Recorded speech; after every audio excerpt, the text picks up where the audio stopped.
మాట్లాడు. నేను స్పష్టంగా చెప్తా ఉన్నాను, చదువుకొని చాలా ఉన్నతమైనటువంటి ఆశయాలతో ప్రజాసేవ చేద్దామని వచ్చినటువంటి వాళ్ళమే. మా రూపాయి ఖర్చు చేసుకుని రాజకీయం చేద్దామని ప్రజాసేవ చేద్దామని వచ్చిన వాళ్ళమే.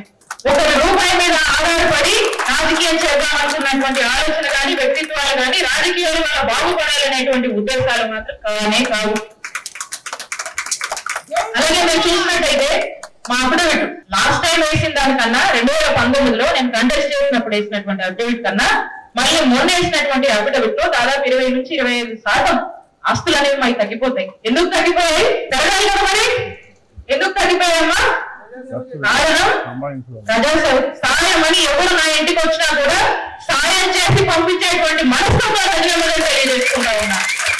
అది కనపడదు. జగనన్న చేసిన మంచి కనపడదు, ఏదైనా సాయం చేసే వ్యక్తులు కనపడరు. ఏదో ఒకటి బురద చల్లారు కాబట్టి వీళ్ళు వచ్చారు కాబట్టి మాట్లాడుతా ఉన్నారు. మీ మాటలు ఎవరు నమ్మరు, మీ పార్టీ నమ్మకంగా నమ్మరు. కాబట్టి మీ మీద మీకు నమ్మకం లేకుండానే పొత్తులని అది అని చెప్పి కూటమి అనే పేరుతో వస్తున్నారు.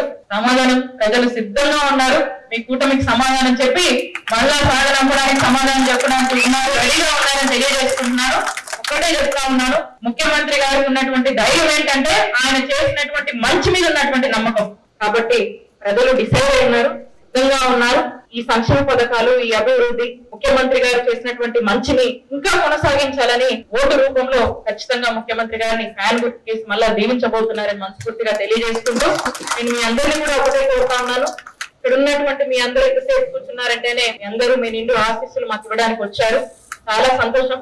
ఇవన్నీ కూడా మీరు వేరే చేసుకుని రకరకాలుగా మాయ మాటలు చెప్తూనే వచ్చారు, చెప్తూనే ముందుకు వెళ్తా ఉన్నారు. కానీ ఆ మాయ మాటల్ని కూడా ఎవరు నమ్మరు.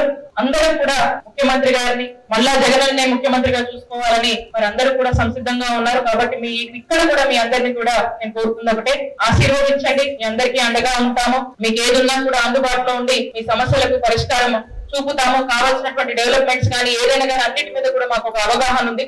వాటి దిశగా ముందుకు వెళ్తామని తెలియజేసుకుంటూ, అలాగే నాకు మా ఎంపీ అభ్యర్థి అయిన రోసయ్య గారికి మీ నిండు ఆశీస్సులు ఉంటాయని మనస్ఫూర్తిగా కోరుకుంటూ, ఇంత పెద్ద ఎత్తున ఈ గెట్ టుగెదర్ ని ఆర్గనైజ్ చేసి మరి ముందుకు నడిపిస్తున్న పెద్దలందరికీ కృతజ్ఞతలు. మరొకసారి మా సతీష్ రెడ్డి అన్నకు, కరుణాకర్ రెడ్డి అన్నకు, నాగిరెడ్డి అన్నకు మరొకసారి నా కృతజ్ఞతలు తెలియజేసుకుంటున్నాను.